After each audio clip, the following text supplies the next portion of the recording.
this week's episode of PSN at Home. We're lucky to have Dr. Lori Moore-Merrell here with us today.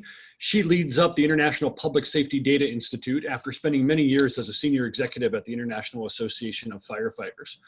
In the firefighter circles that are talking about data and information and health and safety and all sorts of information for fire departments, Dr. Moore-Merrell is by far the expert on using data for good and finding ways to improve the way that we respond in the fire service. And so we're very lucky to have her on the show with us today. So welcome.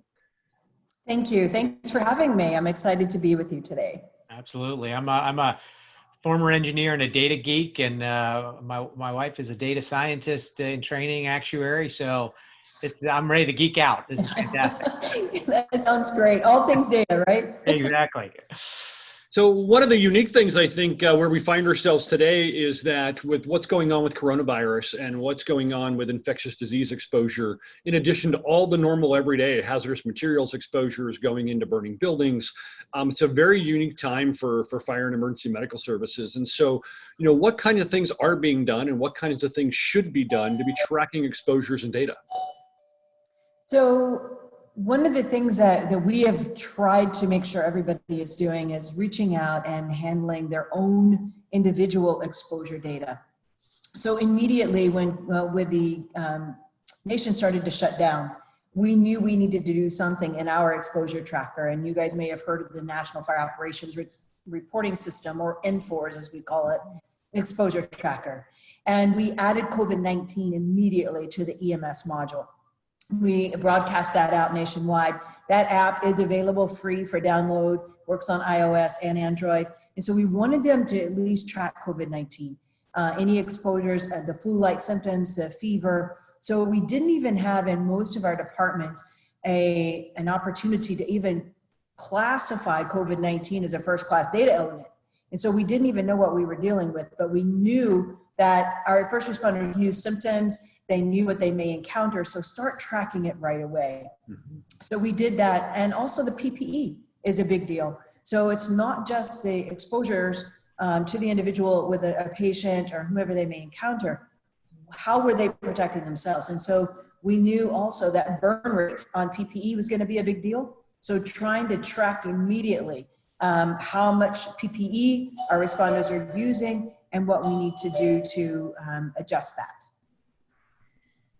That's terrific. I think that, what do you think is the long-term goal post-coronavirus, and what agency decision makers can do with this data, as well as firefighters themselves, to be able to better take care of their health, better manage their career and where they're going, and what to do about these past exposures?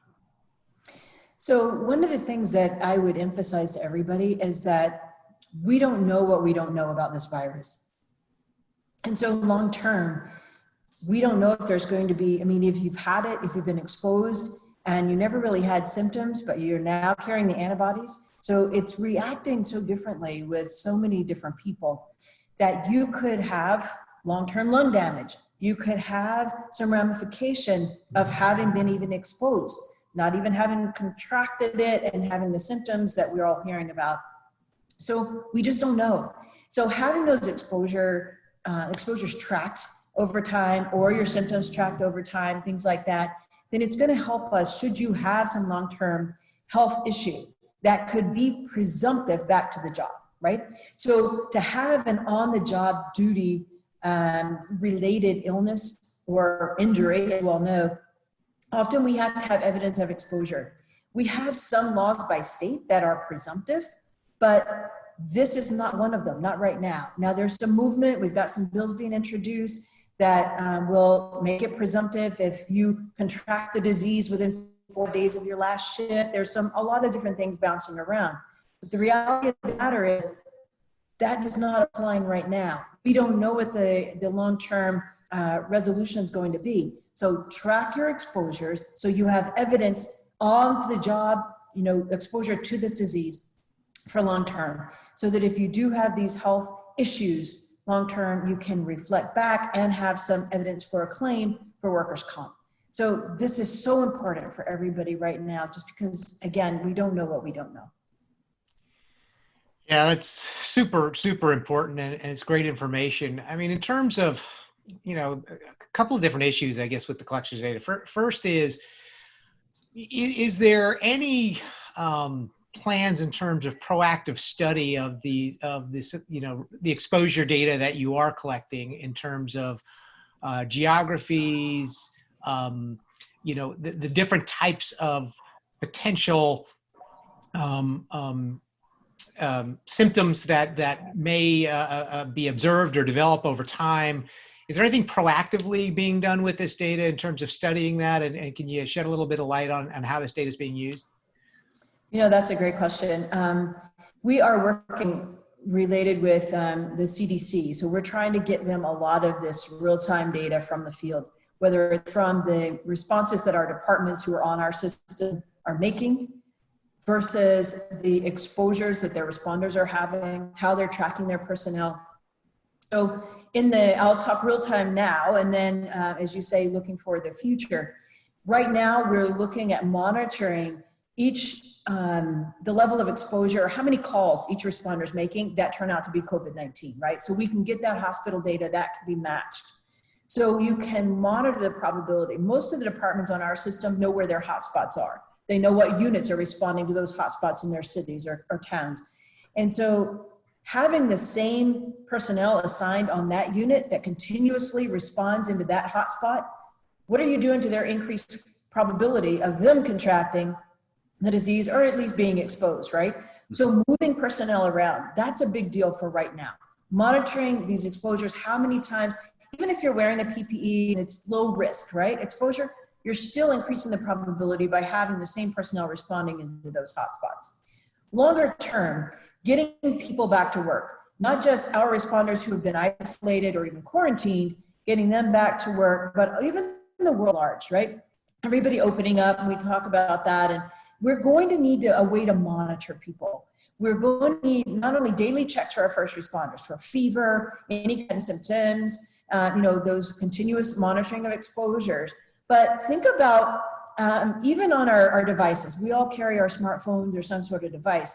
And so even there, is there a way that technology can connect us so that I carry my status? For example, if I've been tested, I know I've been tested, I've not had the disease, or perhaps I have had it, now I carry the antibodies. What's my status, right? Mm-hmm. And as I go to a restaurant, or as I go to, maybe I'm a healthcare worker, or as I just go back to work on the airlines, whatever it might be, if I have my status and we have some sort of way that we can share that, when you come near me, there's that sharing of some kind of information, some sort of tag that my status, I know your status. So we at least can monitor the movement of people. And you all know, I'm sure there's so much in the media that this is going on. There are folks, and we've talked to at least one group that we're collaborating with to try to help this along.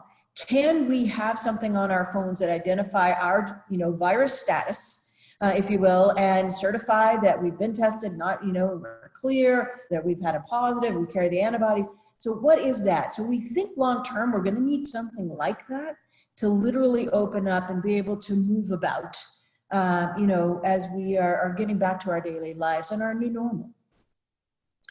If you had to design that from a perspective of just the perfect solution, would it be something on a smartphone, works on Android and iOS, and it has the ability to transmit, whether it's near field communications, whether it's through some other type of wireless communications to those first responders, or is it more of sending the data through an app or through an application to a cloud service that's going to allow when calls come in from that person for that to happen? I mean, how would you design that in the perfect sense that you think would make the most make it most useful?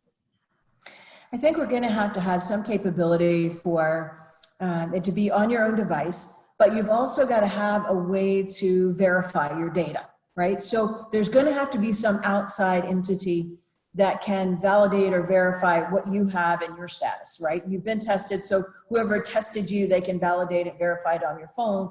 They upload something or allow you to upload something, a link. So we've got to have that kind of capability. It can't just be self-reporting. We've got some sort of validating instrument. Whether that is on our phone or, again, something that's uploaded, I think we're going to have to think about big data assets too.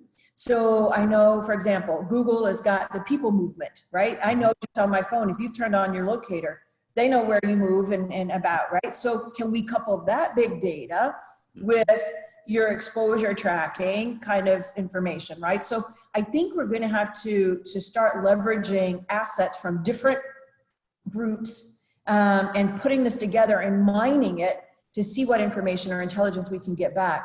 So for example, right now, we're about to release a blog because we were using this Google People Movement data with our response data from departments who are on our system. And so we're just looking at it to see what are we seeing in, based on people movement, are we having a decrease in certain kinds of calls, right? So for example, and this is kind of a no-brainer, but now we have the data to actually show it, there's a decrease in injuries. In these two major metropolitan cities that we've looked at, there's a decrease in traffic accidents because nobody's driving, right? So again, no brainer, but we actually have the data to show that. And I can couple that with the lockdown. I can couple it with the shelter in place and know that, yeah, we're seeing this because of the COVID-19 event, right? So I'm not just seeing it randomly. So we're starting to couple data and again, be able to mine it. So it's the big data mindset, if you will, that we're going to need to have.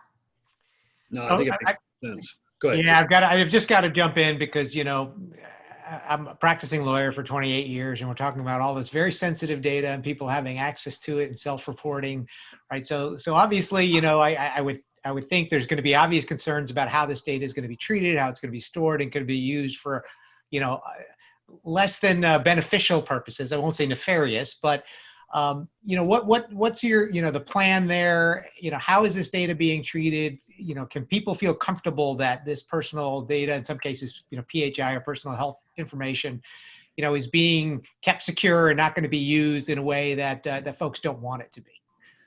That's a great question. And that is something that we absolutely keep in mind. In all of our systems, we do not collect, first of all, any PII. Anything that can be combined with anything else to know who you are. Now, the Google People Movement is something you've given permission for, right? So that kind of data that's accessible, and that's something with permission. Couple that with our departments and their response information. We're looking at responses, but not, again, personally identifiable information. So I know what type of calls and things like that, that is public information. So we're using those public assets as best we can. As far as understanding longer term collecting PII, like personal exposure tracking, for me, we don't share anybody's data without their permission. For example, I said to you, we're sharing some information with the CDC on COVID-19 exposures for our responders. They have given us permission to do so. And so all of that is certainly in our plans. All of our data too, I think it's important to say, is stored, you know, encrypted, secure, at rest, in transit, all of those things that we all know about in the cloud. So we do use cloud-based apps, cloud-based, everything that we do is all cloud-based. Oh, that's fantastic. And that's great information. I think important for people to understand, you know, that their data is safe, that, you know, it's going to be used in a way that they only give permission, but because it is so valuable and what you're doing is really critical from a community standpoint, from a public safety standpoint. So you really appreciate that information. As we wrap up here, what is, if folks want to know more and want to understand, you know, how to participate, how to, you know, share their data and information, where should they go? What should they do? Please visit us. Everything that we do, and we again put out blogs, but visit us at www.i-psdi.org. And so don't forget the hyphen, it's i-psdi.org. Or just Google Public Safety Data Institute and you should find us. But we'd love to hear from you. There's always to contact us. We're onboarding lots of departments right now who want this real-time data, because that kind of interaction is absolutely key to give you insights today, not a year or 2 years, which is going to be important, but we need it right now as well. Terrific. I mean, very well said. We're so appreciative of what you're doing and of you coming on today and sharing this information with our viewers, just critically important, given what we're going through, and quite frankly, something that's going to be leveraged, well beyond this COVID pandemic, and should be, to give us greater insights into exposure tracking and communicable diseases, and keeping our first responders and our community safe. So really want to thank you for all this information. My pleasure. Thank you so much for having me and for what you all are doing to share the information. Thanks, Lori. Appreciate it. All righty. Take care. Bye-bye.